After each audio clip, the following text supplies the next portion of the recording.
আসসালামু আলাইকুম। সবাই কেমন আছেন? আশা করি সবাই ভালো আছেন। চা আমার পছন্দ না, এইজন্য বাসায় ওইভাবে চা করা হয় না।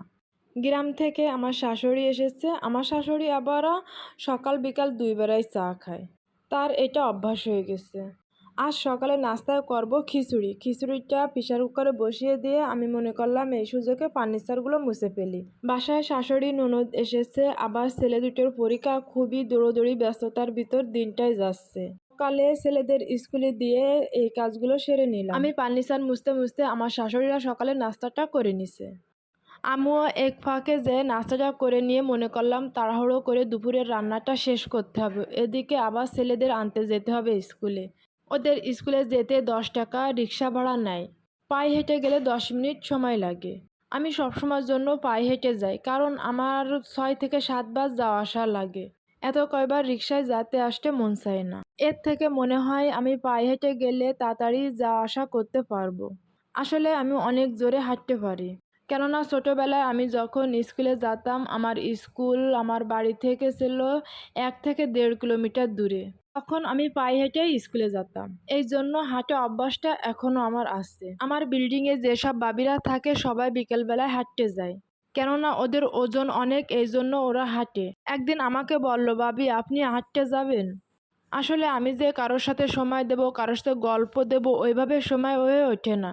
তারপরে বাবিরা যখন বলল, তখন মনে করলাম যাই, একদিন বাবিদের সাথে হাঁটতে যাই। আমরা ছিলাম একসাথে ৪ থেকে ৫ জন। ওদের সাথে হাঁটতেই আমার পোষায় না। কেননা ওরা গল্প দেয় আর খুবই আস্তে আস্তে হাঁটে। যাই হোক, অনেক কথাই বলে ফেললাম। আমার যতটুক স্বাস্থ্য বা আমার শরীরে যতটুক ওয়েট আছে, আমার হাঁটা লাগে না। আমার ছেলেদের নিয়ে দৌড়াদৌড়ি করতে আর সংসারে দৌড়াদৌড়ি করতে করতে আমার ডায়েট কন্ট্রোল করা হয়ে যায়। আমার আর হাঁটাহাঁটি লাগে না। এদিকে আপনাদের সাথে গল্প করতে করতে আমি প্রেসার কুকারে ভাতটা বসিয়ে দিয়েছি। আমি ভাতটা বসিয়ে দেওয়ার আগে চালটা একটু ভিজিয়ে রাখি। ৫ থেকে ১০ মিনিট চালটা ভিজিয়ে রাখলে ভাতটা অনেক সুন্দর হয়। ভাতটা দেখতে সাদাও হয়। আমি আজ রান্না করব জালি কুমড়া শাক, কাঁচকলা আর ঝিঙ্গা। আমি কাঁচকলায় একটু হলুদ মাখিয়ে রাখবো, কেননা কাঁচকলায় আঠা থাকে। আগে আমি আমার মাদের দেখতাম কলাটা কেটে ভাতের মাড়ের ভিতর রেখে দিত। ভাত ঝরানি দিয়ে রান্না করলে যে মাড়টা হয়, ওই মাড়টার ভিতর কলাগুলো রেখে দিলে আঠা চলে যায়। আমি বসা ভাত রান্না করি, এই জন্য আমি কলাটা একটু হলুদ মাখিয়ে নিলাম, এতো আঠা যাবে। আমি আপনাদের দেখাতেছিলাম যে আমার হাতটা পুরো হলুদ কালার হয়ে গেছে। গ্রাম থেকে আসার সময় আমার শাশুড়ি অনেকগুলোই কাঁচা আম এনেছে আচার করার জন্য। আমগুলো গতকাল কেটেছিলাম যে আচার করব। কিন্তু সময় হলো না, এই জন্য এগুলো ফ্রিজে রেখেছিলাম। এখন বের করলাম যে আজকে বানাবো। একটা ছিল ঝুরি আচার আর একটা ছিল আম ফালি ফালি করে কেটে আচার। প্রথমে ধুনাটা একটু ভেজে নিব। ভাজার পরে ঠান্ডা হয়ে গেলে এটাকে একটু গুঁড়া করে নিব। আমি প্রতি বছরই অনেক আচার বানাই, কিন্তু এই বছর এখনও আচার বানানো হয়নি। এই প্রথমই আমের আচার বানাচ্ছি। এদিকে মিষ্টি মৌরি আর পাঁচফোড়নটা একটু ভেজে নিয়েছি। এখানে অনেকগুলা শুকনো মরিচ ছিল, এগুলোকে একটু ভেজে নিব। এতগুলো আমার লাগবে না, কিন্তু ভেজে গুঁড়া করে রেখে দিব। এখানে আমি আরেকটা মশলা করে নিচ্ছি আচারের জন্য। এটা ঝুরি আচারের মশলা। এখানে আছে কয়েক কোয়া রসুন, সরিষা আর শুকনা মরিচ। এটাকে একটু বিলীন করে নিব। আমার মতন এরকমই বাজে অভ্যাস কার কার আছে? বড় প্রেসার কুকার বের করার ভয়ে আমি ছোট প্রেসার কুকারে ২ বার করে ভাত বসাচ্ছি।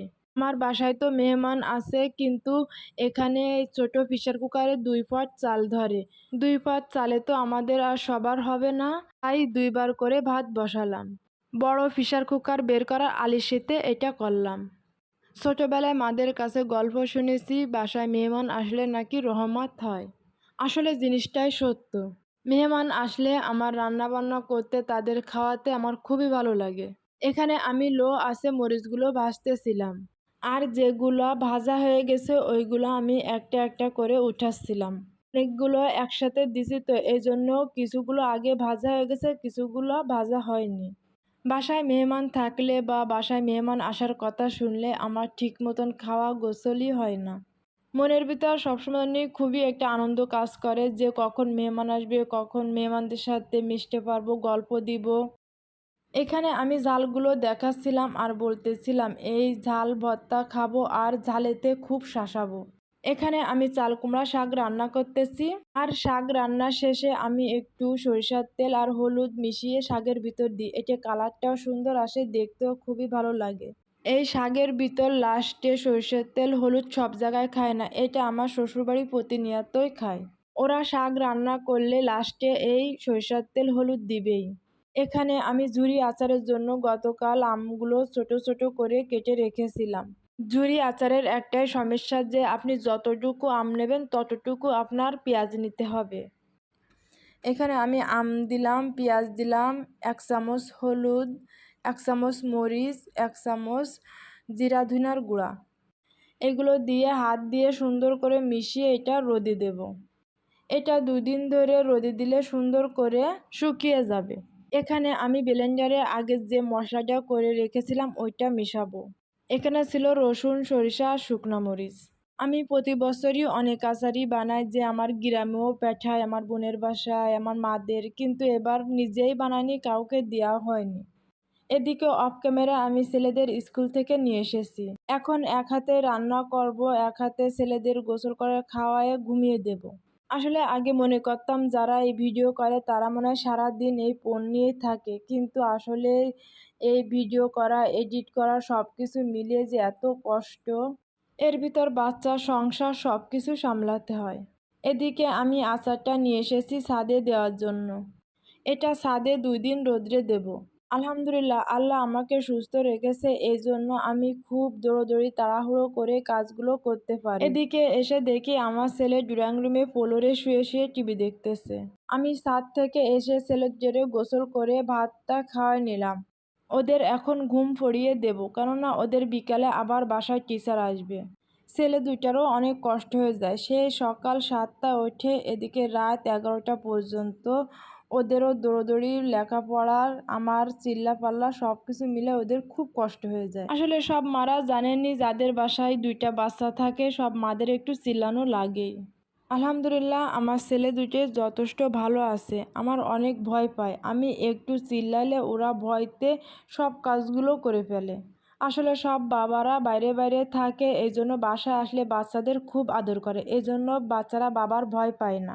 এক গোছানো জিনিস যদি 3বার করে করতে হয় তাহলে কোন মারই মেজাজ ঠিক থাকে। আজ আমার ভিডিওটি এই পর্যন্ত, সবাই ভালো থাকবেন, আল্লাহ হাফেজ।